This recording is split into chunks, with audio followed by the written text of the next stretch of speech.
Black hulls emerge from mist. Red sails snap tight in the wind. The channel turns narrow, inescapable. French merchantmen stall. Hooks fly. Wood screams. Steel follows. Breton nobles are dragged onto the deck shouting titles, invoking chivalric law, pleading for the old rules to hold. They don't. Orders are given without heat. Throats are cut. Bodies vanish into cold water. The command comes from the stern, calm, precise. Jeanne de Clisson stands there, noble-born, unflinching. When the Valois crown betrayed feudal law, her war lost its limits. The Black Fleet begins. Jeanne de Clisson was not meant to exist in this form. In the logic of 14th century Europe, she should have been a footnote, a Breton noblewoman useful for marriage, silent in politics, invisible in war. Instead, by the mid-1340s, her name moved faster than fleets. Along the Channel coast, sailors spoke it before they spoke the weather. She commanded a private navy at a moment when the sea was becoming the true battlefield of Western Europe. Not armies, not castles, but movement, grain, salt, wine, horses, iron coin. Control the sea lanes and kingdoms starved or survived. Jeanne understood this before most kings did. 3 warships were all she needed, not to conquer territory but to sever circulation. The alliance with England was not ideological. It was structural. Edward III needed disruption, not loyalty. Jeanne needed access, ports, intelligence, and legal cover in English harbors. Their interests overlapped cleanly. Where the French crown claimed sovereignty, she delivered insecurity. Where England lacked reach, she supplied fear. This was not piracy in the romantic sense. There were no random targets, no drunken crews chasing fortune. The Black Fleet hunted with intent. French-flagged merchants. Breton collaborators. Noble convoys moving under royal protection. Jeanne's ships struck close to shore, where commerce felt safest, where escorts relaxed, where loss would be felt immediately by towns, creditors, and officials who had promised stability. Each capture followed the same logic. Common sailors were spared. They carried stories. Noble passengers were not. Their deaths were deliberate messages calibrated to travel inland faster than any surviving ship. Fear was not a byproduct. It was the cargo. Within a decade, the French Channel economy bent under the pressure. Insurance vanished. Convoys slowed. Ports hesitated to launch. The Crown was forced to divert ships' money and commanders away from larger campaigns just to keep arteries open. Jeanne's fleet did not win battles. It changed calculations. This mattered more than spectacle. When Edward III prepared his invasion that would culminate at Crécy, his army did not march alone. It moved behind a fragile web of supply ships, coastal depots, and borrowed ports. Jeanne de Clisson helped keep that web intact by tearing at the French one. While French commanders argued over chivalry and precedence, grain burned, wine spoiled, and coastal towns learned what vulnerability felt like. Contemporaries struggled to name what she was. A noblewoman could not legally wage war. A widow could not command men. A private individual could not influence a continental conflict. And yet she did all 3 without crown or charter. That contradiction unnerved more than her violence. Because Jeanne was not seeking recognition, she was demonstrating leverage. One person properly positioned could destabilize a system built on assumption and habit. Feudal loyalty assumed protection. Maritime trade assumed predictability. Jeanne attacked both. This is not a story about vengeance alone. Vengeance burns out. This endured. For more than a decade, 3 ships reshaped a coastline and tilted a war already thought inevitable. That is the scale of what follows. This is her story. 14th century Europe was not collapsing. It was grinding. Systems built for inheritance and ceremony were being forced to operate at a scale they were never designed to handle. Kings demanded revenue beyond feudal obligation. Nobles demanded protection they could no longer guarantee. War stopped being seasonal and became permanent. The 100 Years' War did not begin as a single conflict. It emerged from overlapping claims, broken contracts, and economic pressure, stretching from Gascony to Flanders. England and France were bound together by trade even as they armed against one another. Wool moved south. Wine moved north. Ships crossed the Channel daily, carrying not just goods but credit promises and political leverage. Brittany sat directly on that fault line. Formerly a vassal of the French crown, culturally and economically it leaned outward. Breton ports faced England. Breton merchants traded with Iberia. Breton nobles married across borders. Loyalty was negotiable, and neutrality was profitable, until war made both impossible. When the Breton War of Succession began, it was not treated as a local dispute. It became a proxy arena. France backed Charles of Blois. England backed Jeanne de Montfort. What appeared to be a dynastic quarrel was in reality a test case who controlled the western maritime corridor of France.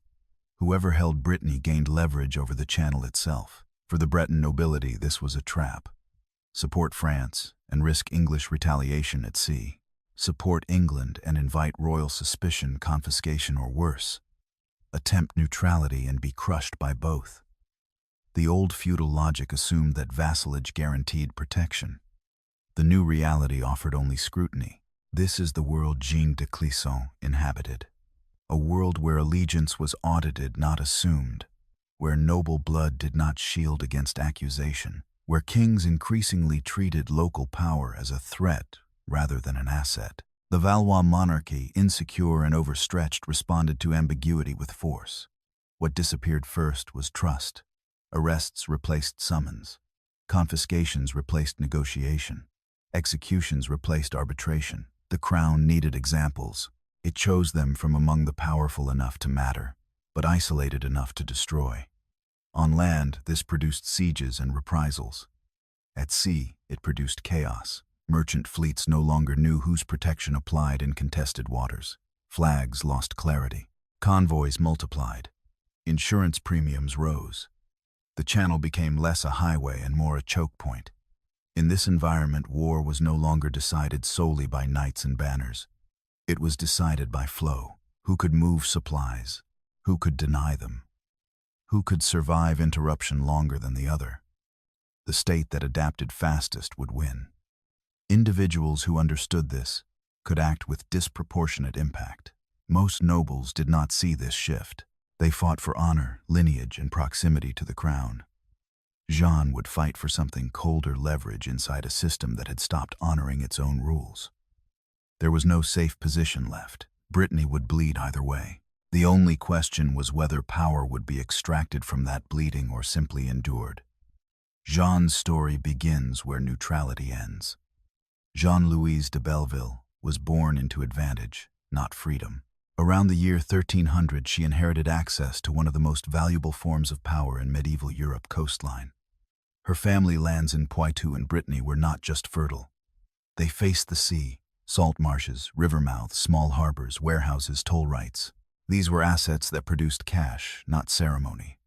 From childhood, Jeanne learned that land did not rule itself. Tenants failed. Stewards lied. Ships arrived late or not at all. Profit depended on oversight, memory, and relationships. This was not unusual for noble daughters, but the scale was. Her inheritance made her visible to men who did not need romance. They needed consolidation. In feudal logic, marriage was not personal. It was arithmetic. Jeanne's first marriage folded her holdings into a wider Breton network. Her second, to Olivier IV de Clisson, elevated that network into the highest tier of regional power. Clisson was not merely a knight. He was a military actor, a landholder whose loyalty mattered to the crown. Together, they controlled territory that touched both the interior routes and the coast. This visibility carried risk. Wealth without isolation attracted scrutiny. A noblewoman could hold property, but her authority was always mediated. Decisions required male endorsement. Allegiance was assumed to pass through husbands. Jeanne learned early how fragile her autonomy was and how quickly it could be revoked. Yet these constraints created a paradox. Because she could not rule openly, she learned to rule indirectly. She managed estates. She tracked shipments. She handled disputes with merchants and captains. She remembered who paid on time and who did not. Power accumulated quietly. Nothing in her early life suggested rebellion. By contemporary standards, she was successful, secure, embedded. She was supposed to stabilize a lineage, not disrupt a kingdom. But that stability depended on a single assumption that feudal law protected those who obeyed it. As the war widened, that assumption eroded. Allegiance stopped being a shield and became a liability. Jeanne de Clisson was watched, his movements noted, his communications interpreted as evidence. His rank made him useful as an example. Jeanne's stakes were not abstract. They were personal, financial, generational. Everything she managed could be seized. Everything she built could be reclassified as treason. The system that had elevated her now circled her. This is the moment often romanticized as destiny. It was not. There was no prophecy, no calling, only narrowing options. Compliance no longer guaranteed survival. Silence no longer preserved assets. The rules she had lived by were changing without notice. Jeanne did not yet choose war, but she began to understand its shape.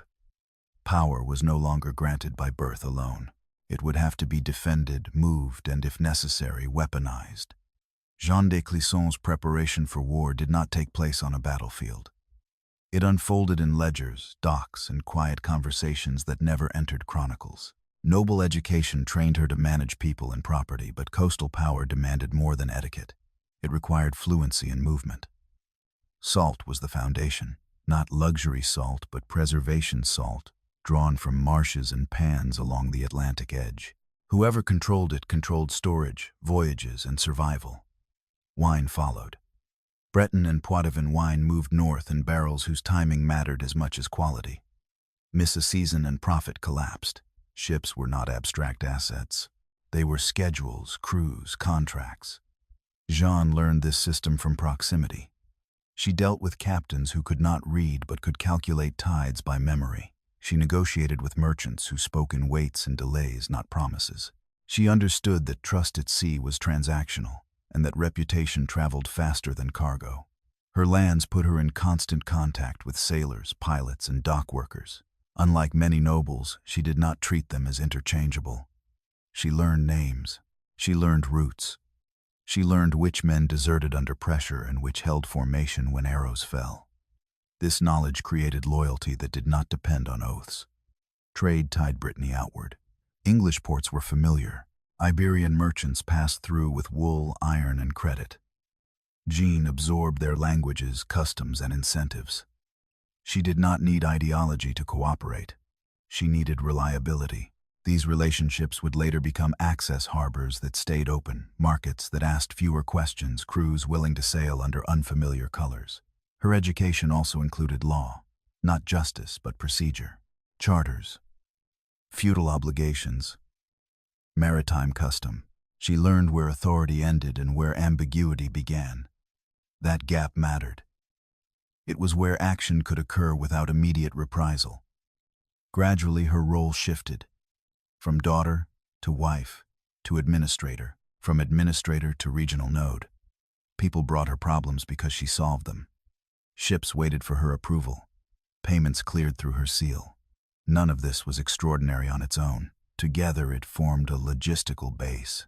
This is where most narratives rush. They leap from marriage to vengeance, from insult to blood. What they miss is preparation. Jeanne did not invent her war from rage. She repurposed an existing system.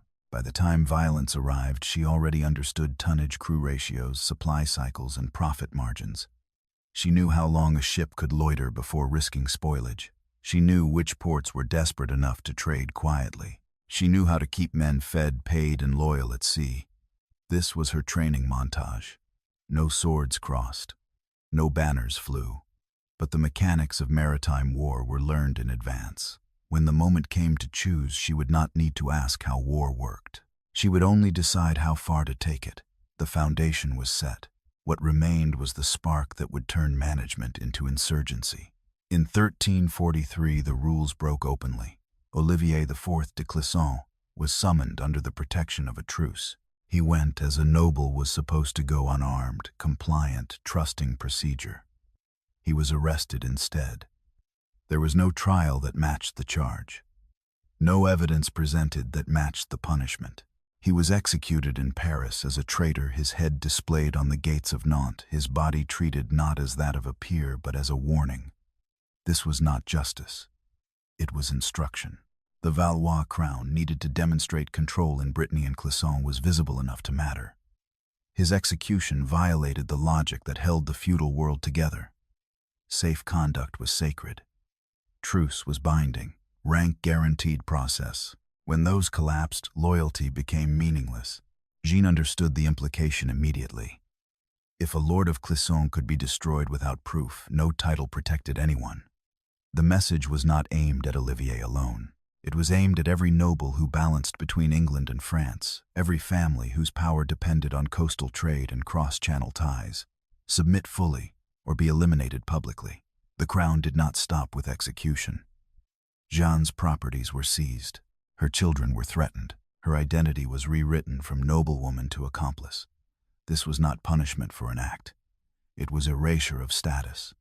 At this moment, Jeanne still had options. She could have petitioned. She could have retreated into obscurity. She could have remarried quietly and allowed the system to absorb the loss. Many did. Survival through silence was a known path. She rejected it. Her response was not immediate violence. It was declaration. Jeanne renounced feudal allegiance to the French crown, not in rhetoric but in action. She sold what she could move. She secured what she could hide. She turned estates into capital, and capital into ships. This was not rebellion fueled by grief alone. It was recalibration. The decision was simple and absolute. If the crown no longer honored law, she would no longer honor allegiance. If power could be exercised without due process, it could be resisted without restraint. The rules had changed, and she would play by the new ones. This was the true break. Not the first attack. Not the first death. The moment loyalty ceased to be her operating principle. The consequences followed immediately. Jeanne was declared an outlaw. Her remaining lands were forfeit. She became, in the eyes of the crown, a criminal without rights. That designation freed her from restraint as much as it condemned her. War for Jeanne was no longer feudal. It was personal but not private. She did not seek random destruction. She targeted symbols, royal officials, Breton collaborators, fortifications that represented French authority. Each strike was calibrated to demonstrate that the crown's reach ended at the shoreline. This is where vengeance narratives simplify. They frame her actions as emotional excess. What they miss is structure. Jeanne's violence had boundaries. It followed a logic of deterrence and message. She was not trying to burn France. She was trying to make French power expensive. From this point forward, there would be no appeal to higher authority, no arbitration, no restoration of status through obedience. Jeanne had crossed into a different category of actor one the medieval world struggled to name. She was no longer a subject. She was a system in opposition. The first strike was inland. Not reckless, not large, but deliberate. Tuffeau, a stronghold associated with French authority, was taken quickly. The garrison was overwhelmed. Those who resisted were killed. One man was spared. He was allowed to leave carrying the story intact. Jeanne was not hiding. She was announcing. The second blow landed at Château Thébault. This was not a military necessity. It was symbolic. Stone walls, banners, records of ownership, the architecture of legitimacy. Jeanne's forces burned it methodically, not in fury but in sequence. When it fell, it sent a clear message to Breton. Elite's collaboration had a cost. By the third phase, the pattern was established. The Norman coast became the target. Small ports, supply depots, merchant hubs that fed inland towns. Jeanne's attacks were fast, coastal, and disruptive. She did not hold ground. She erased function. Ships burned in harbor. Warehouses emptied or destroyed. Officials fled or were executed publicly. Each cycle followed the same logic. Identify a node. Strike hard. Withdraw before a response could form. Leave evidence. Survivors. Rumor did the rest. This was not simple retaliation. It was a political language the crown understood. Feudal authority rested on the promise of protection. Jeanne was demonstrating its absence. Where French power claimed order, she delivered uncertainty. The escalation forced reaction. Local lords demanded troops. The crown diverted resources. Garrisons multiplied. Costs rose. None of it restored confidence. Trade slowed regardless. Fear does not require full confirmation. It only needs plausibility. What made this campaign effective was its restraint. Jeanne did not massacre indiscriminately. She avoided peasant slaughter. She targeted officials, nobles, and infrastructure. This preserved local neutrality and, in some cases, quiet cooperation. Fishermen warned her of patrols. Dock workers delayed alarms. Silence became a form of participation. The message evolved. At first it was revenge for Clisson. Then it became something else, an alternative enforcement mechanism. Jeanne punished where the crown claimed authority but failed to uphold its own rules. This escalation also hardened her reputation. Chroniclers began to shift language. She was no longer a wronged widow. She became a threat, a monster. Labels replaced analysis. That suited her. The loop continued until land retaliation became insufficient. French forces could defend castles. They could fortify towns. But they could not seal the coast. They could not patrol every inlet, every tide window, every small harbor that fed the Channel economy. The center of gravity shifted seaward. Jeanne had proven her capacity on land.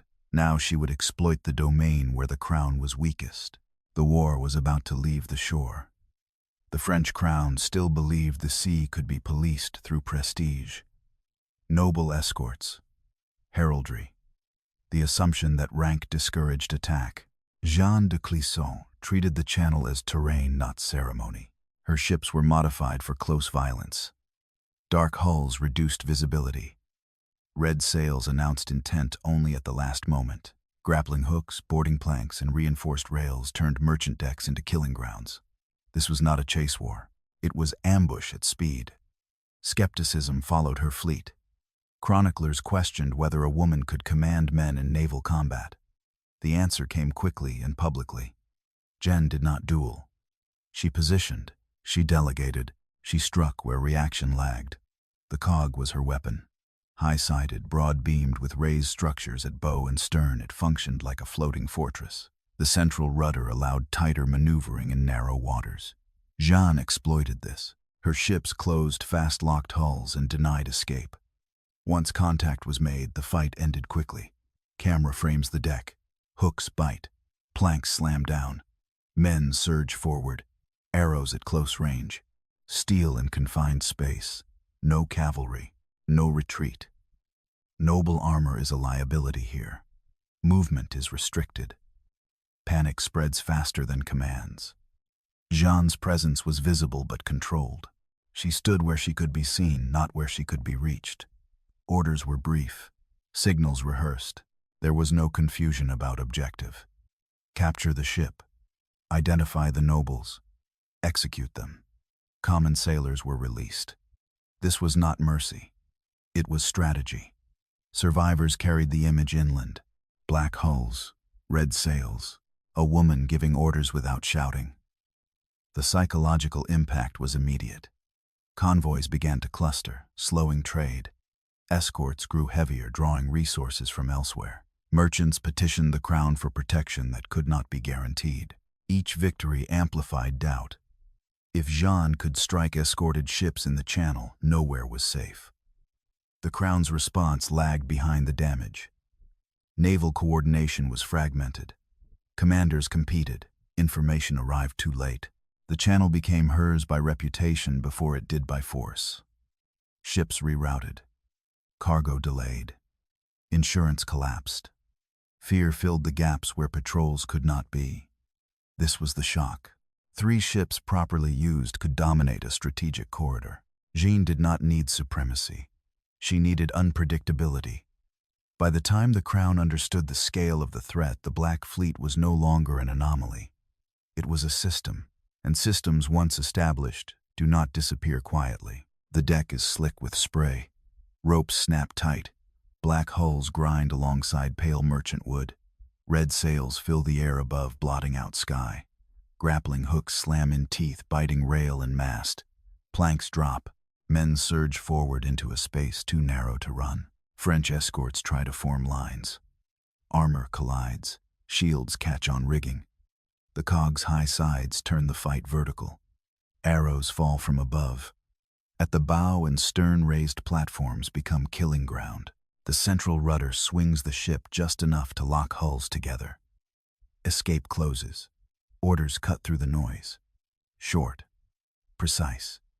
Jeanne de Clisson stands near the stern, visible, unmoving. She does not fight. She directs. Men look to her, not to banners. Signals are answered instantly.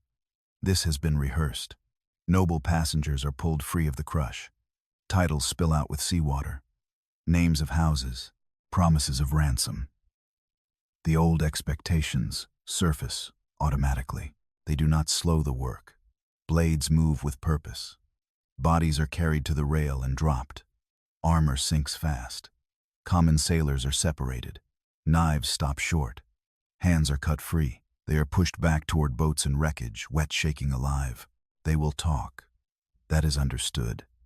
Another ship tries to intervene. The Black Fleet breaks contact cleanly, oars biting sails, catching wind. Distance opens just long enough to reform. Then they turn back in, choosing the slower target, the heavier load. The channel is crowded, but timing belongs to those who know tide and current. Word spreads faster than pursuit.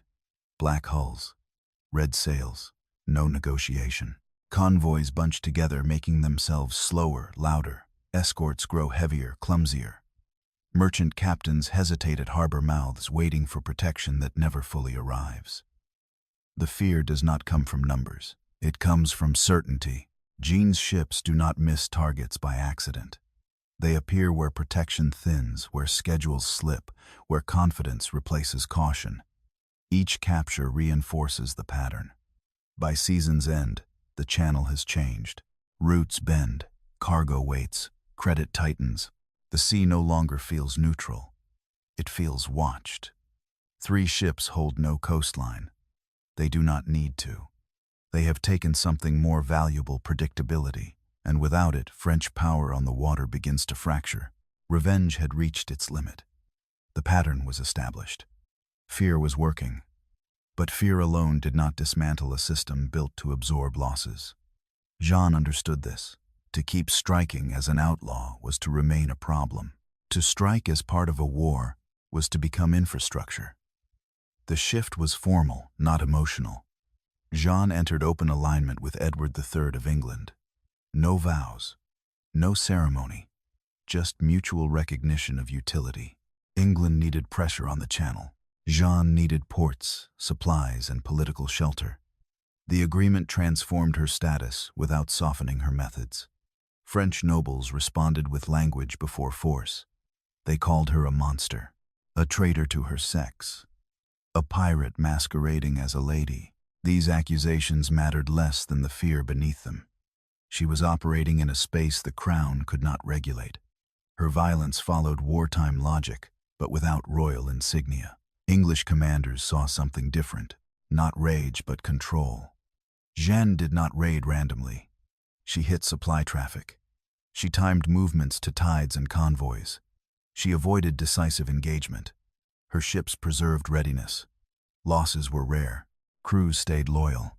Her fleet became a tool. English supply lines moving toward northern France and Flanders benefited directly. Where French patrols were diverted, English shipping passed with less resistance. Jeanne did not escort convoys openly. She cleared space by making alternatives too dangerous. This pivot changed perception. Jeanne was no longer simply avenging Clisson. She was shaping operational reality. Her actions had downstream effects on campaign planning. French resources were split between land armies and maritime defense. England gained flexibility. The cost to Jeanne was permanence. There was no return to neutrality. Alliance branded her. Any future reconciliation with France ended here. She accepted that. War had already taken everything reversible. Her enemies adapted slowly. Naval coordination improved. Bounties were offered. Patrols hardened. Jeanne responded by tightening cycles. Shorter cruises, better intelligence. She did not seek escalation for its own sake. She sought sustainability. The Channel War settled into rhythm. Strike. Withdraw. Relocate. Wait. Repeat. Each loop drained French confidence without requiring Jeanne to overextend. The Black Fleet became less visible, more effective. What unnerved the French court most was not loss, but precedent. Jeanne demonstrated that private power could integrate into state war without being absorbed by it. She remained autonomous, useful but not controlled. This ambiguity forced re-evaluation. Nobles wondered whether loyalty was protection or exposure. Merchants recalculated risk. Coastal towns hedged. Jeanne had crossed a threshold. She was no longer an exception. She was an example. And examples once proven invite imitation. The war had changed shape, not through conquest but through disruption. Jeanne de Clisson had made herself indispensable without ever asking permission.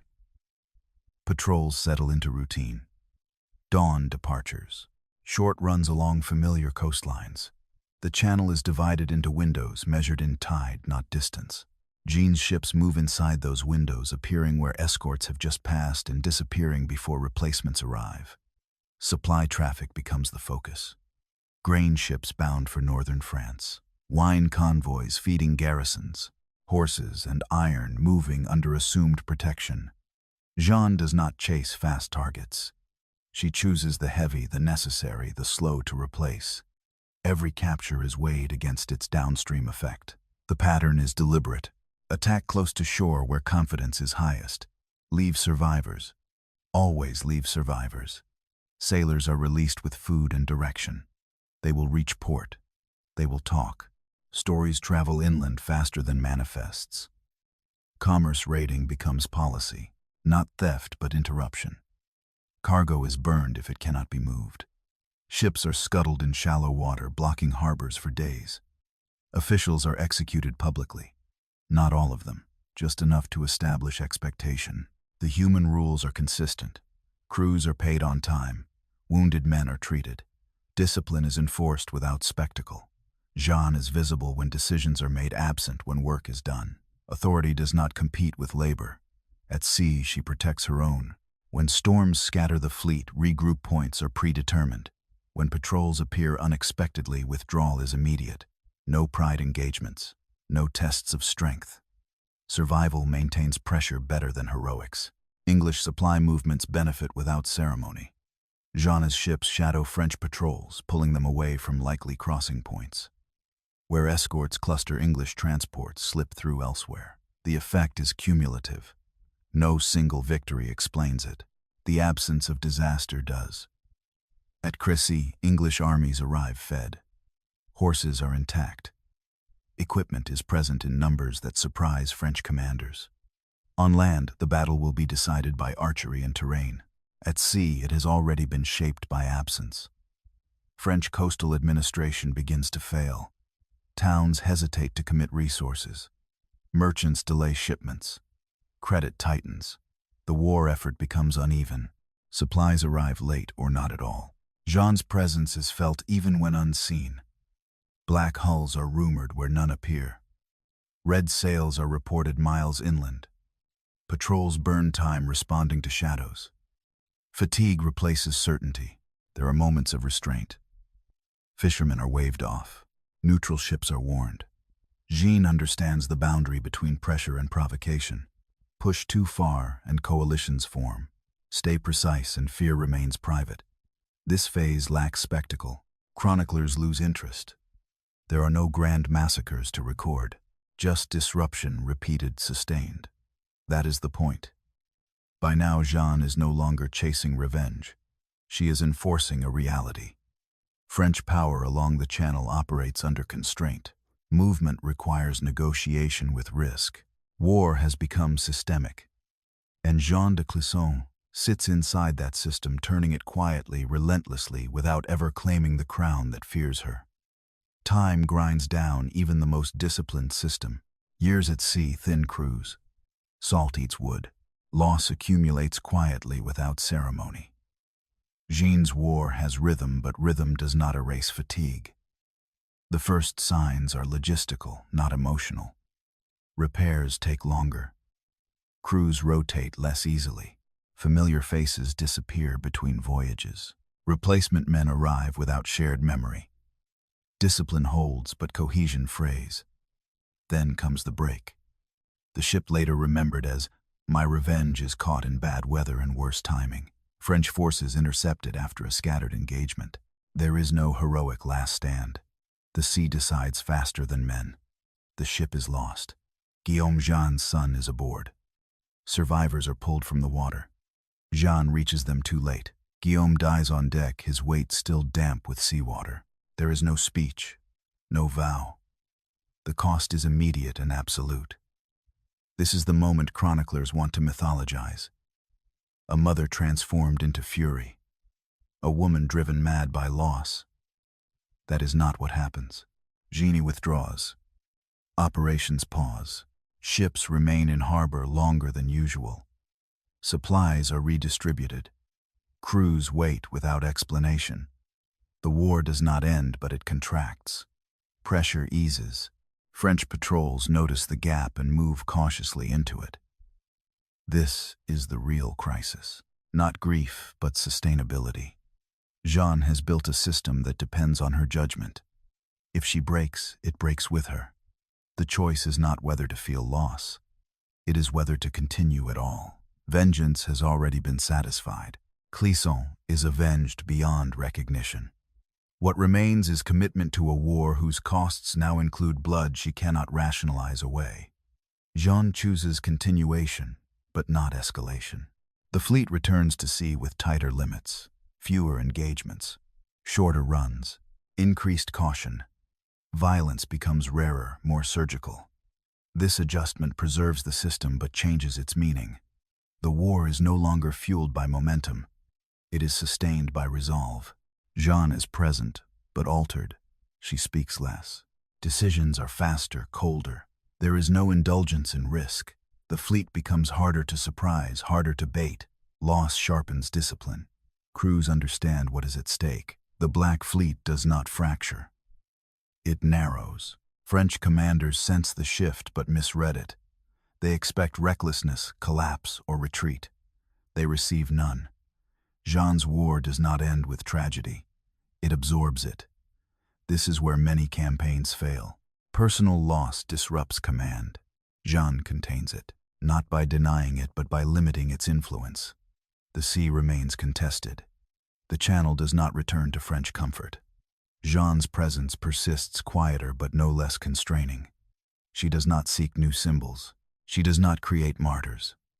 Guillaume's death does not become a banner. It becomes a boundary. From this point forward, Jeanne fights with fewer illusions, and that makes her more dangerous, not less. The war does not end with a final clash. It thins. Pressure eases not because Jeanne is defeated, but because the system she built has reached its natural limit. Ships age. Crews scatter. The Channel adapts. No disruption lasts forever. Jeanne remarries. Sir Walter Bentley, an English commander, enters her life without romance in the record. The union is practical. Protection, legitimacy, a quieter form of security. Jeanne steps back from direct command without ceremony. There is no surrender, no negotiation. She simply stops appearing at the center of operations. Almost immediately, her story is reshaped. French chroniclers harden their language. She becomes a creature of excess, a woman unnatural in her cruelty, a pirate queen drunk on blood.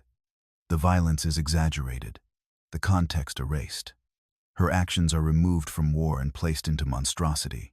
This distortion is not accidental. It serves repair.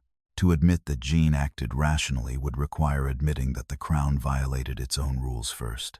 It is easier to declare her aberrant than to confront systemic failure. What disappears in these retellings is proportion. Jeanne's violence was selective.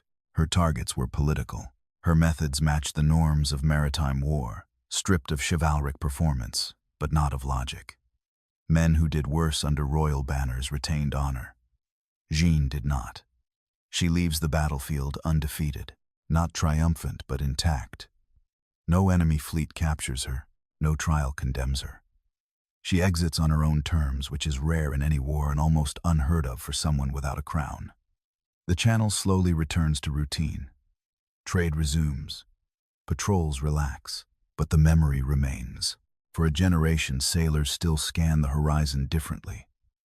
The idea that power can come from outside hierarchy does not vanish easily. Jeanne's withdrawal creates a vacuum in narrative.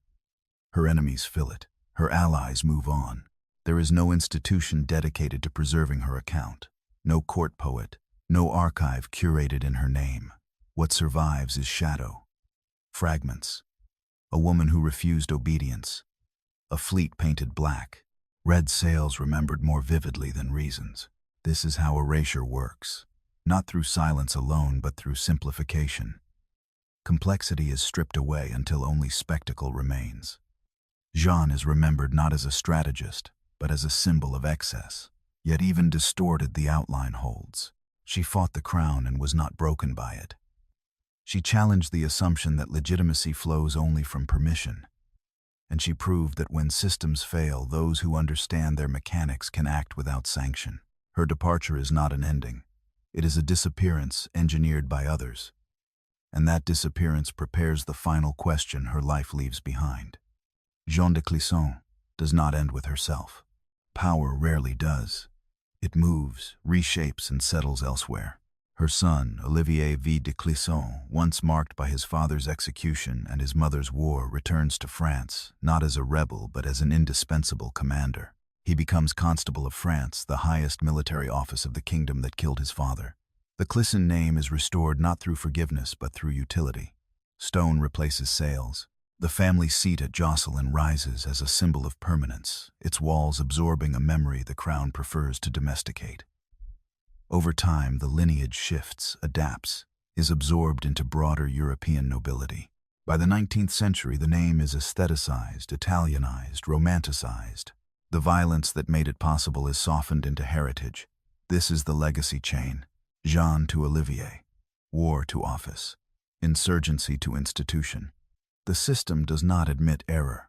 It incorporates what it cannot erase. Jeanne herself is left outside that incorporation. She does not become a heroine of France or England. She does not fit the categories that preserve memory. She asked no permission. She did not wait for legitimacy. She acted when the rules that governed her world collapsed.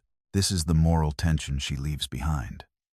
When authority breaks its own law, obedience becomes fiction. When protection fails, violence becomes political by default. Jeanne did not invent this logic. She revealed it. History prefers crowns to competence. It remembers rulers more easily than operators. Jeanne de Clisson challenged that preference, not by claiming a throne, but by demonstrating leverage inside a failing system. Her story matters because it exposes erasure as an act, not an accident.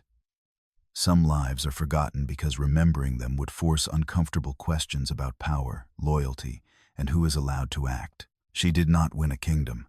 She did not found a dynasty. She did something more disruptive. She proved that when structures fracture, individuals who understand systems can shape outcomes without recognition. The Black Fleet vanished.